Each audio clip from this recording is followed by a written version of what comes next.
Hey everybody, welcome back. If you're new here, hi, I'm Mercury. So today, I'm going to do a home vlog, and this is sort of going to be a 2024 wrap up, even though we're a bit of the way into January, but it's a wrap up of my reading. So this is going to be the top books that I read in 2024. So I actually not only met my reading goal, I exceeded my reading goal. I set a goal for myself of 15 books for this year because last year I hit that goal and I was like, you know what? I did it once. I'll do it again. Let's see what happens. Not only did I hit that goal, my friends, I read 22 books this year. This is amazing. It's amazing. Now, in all fairness, 2 of them are graphic novels, so comic style, like illustration. And one of them was a short story. So take that in whatever context you will. The rest of them were novels, none of them audiobooks. But I completed 22 books this year. So I'm going to tell you all of the books I read, but I picked 7 of my favorites of this that I read that we're going to talk about a little bit. So the order that I read these books in 2024, I started out with Carmilla, the First Vampire by Amy Chu, and that was one of the graphic novels. The next book I read was The First Wizard, and that was by Jeffrey L. Kohanek. It's Kohanek. Then I read Holidays on Ice, and that is by David Sedaris, Sedaris. And I'm spelling out the names because I have a feeling I'm mispronouncing them, so I want to make sure that you understand what their names actually are. The next book I read was The Big Sleep by Raymond Chandler. Then I read Dragon Teeth by Michael Crichton. I read Legendary by Stephanie Garber. I read The Librarian of Burned Books by Brianna Labuscus. I read Excuse Me While I Disappear, Tales of a Midlife Mayhem by Lori Notaro. Then Finale by Stephanie Garber. Just Kids by Patti Smith. What Do We Have Here? Portraits of a Life, Billy D. Williams. Under the Whispering Door, T.J. Klune. Red Queen by Victoria Aveyard. Aveyard. The Devil and the Dark Water by Stuart Turton. Turton. Then Death of a Dancing Queen, a Billy Levine mystery book. And that was by Kimberly G. Giarratano, Giarratano. Then Falling Down, which was one of the short stories, and that was by Guillermo del Toro, and also co-written by Chuck Hogan. Mouse by Art Spiegelman. Let the Old Dreams Die, which was a collection of short stories that comprised a full book. And that was by John Lindqvist, Lindqvist. Then I finished out the year with The Trial by Kafka. And if you were counting the one book that wasn't on there, I beta read a novel that my cousin is writing. So I read a novel that is not yet published. So that's not on this list, but in my reading list that I did. So I read a lot. I got to see and experience a whole lot of different worlds going on these journeys, on these literary adventures. And I loved it. So one of the first books I want to talk about is Under the Whispering Door. This book, oh man, the journey this book took me on, and I will say I was crying, like sobbing, crying through most of this book. And it may have been timing because I read it so close to when I lost my uncle, and this book is about somebody who passes and is sort of in limbo. And there's like a door that they're supposed to go through, but they wait till they're ready. And he wasn't ready. He wasn't ready for a long time.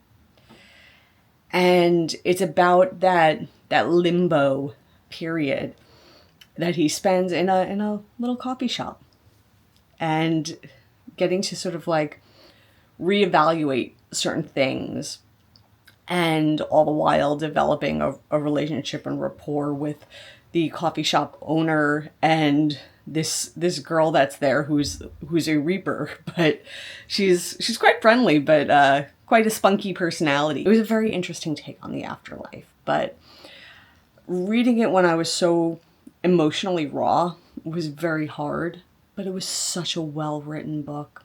It was so good, and the world that was created was immersive for me. The next book I want to talk about, I found like it made me chuckle. It's dark humor. It's called An Elderly Lady is Up to No Good. It's just totally dark humor. It's an old lady who is crotchety and grumpy and just not having it anymore, but she takes it out on people in totally inappropriate, horrible, sometimes like horrific kind of ways. She really was up to absolutely no good whatsoever. She is not what dreams are made of. I'll put it that way. But the book itself was hilarious. The book itself was funny to read. So, An Elderly Lady is Up to No Good, because, you know, when things are fiction, they can be funny. Another book that I thought was really well done was The Librarian of Burned Books. And this book is about a relationship between two friends during the 1930s in Berlin, and how changes in politics change their relationship to the point that one friend turned in the other friend's brother. And this book takes place in a few timelines, because it takes place present day looking back on the past, and then it will cut to the past and what occurred during that time period. And then one of the friends, you know, leaves, goes to Paris, starts her life over, and it's really a worthwhile and important read. Another book I want to talk about is The Red Queen. This is fantasy fiction. It may even be considered young adult fiction. I don't know. I enjoyed it. I don't care that I'm years old, but no, seriously, like, it was an enjoyable read regardless of age, if you like fantasy novels. It was about like a girl who shouldn't have superpowers, who ends up having superpowers, but set in a more medieval type of a setting, like a Dungeons and Dragons type of a setting. And what that discovery means, because like all of the well-to-do tend to have powers, and she was somebody who wasn't supposed to have powers. And then she gets taken in and she gets trained how to use her powers. So it was almost like X-Men meets Dungeons and Dragons. It's sort of like, if you like either of those two types of, you know, stories, it's sort of like a combination of the two of them. So I'm looking to read the sequel to it this year, and I'll let everyone know how that one is. Another book I want to mention is The Trial by Kafka. This is like one of those books that's been on my list for a long time. You know, it's like one of those books that, like, you know, I should read that. And then, like, I don't actually get around to reading it. I made a point to getting around to reading it. It's interesting. It's one of those books that make you think, like, what is going on? Like, what is this? What is this about? And it's, I mean, the simplest way of describing it is like when a kangaroo court becomes reality, and like being accused of something that you didn't do, and then just sort of going through the motions, but you don't even know what's going on. it was really, really interesting because it's like, it really gets the brain wheels turning. It makes you think about, different parallels, history, the time and place that this was written, what was going on historically. There's just a lot of layers if you want to dissect it. But I thought the trial was worth reading. I'm glad I got around to reading it this year. And the last book on my reading list, Just Kids by Patti Smith. This was biographical for her, so I guess autobiographical. It was about her time, I guess it was in her teens, early 20s, when she first comes to New York, and what that period of time was like for her, and her relationships and her art and her partner's art and the people that she associated with during that time and the impacts that they had on her. And, reading that and understanding that foundation and looking at Patti Smith and the work that she's done in her art, and it tracks. It really tracks. So, like, if you're a fan of Patti Smith and you want some insight into some of her work, I would definitely read Just Kids. That was another really enjoyable read, but I've been a huge Patti Smith fan for a long, long time. I will never forget how I was introduced to Patti Smith's work. So short story, I went to Lollapalooza, which was like one of those concerts that was like a whole bunch of bands that were playing. And I think it was like Hole and Metallica, and like there were a whole bunch bands playing the main stage, but they had a main stage and they had a second stage. And I went to go see some bands at the second stage, and Patti Smith was playing the second stage.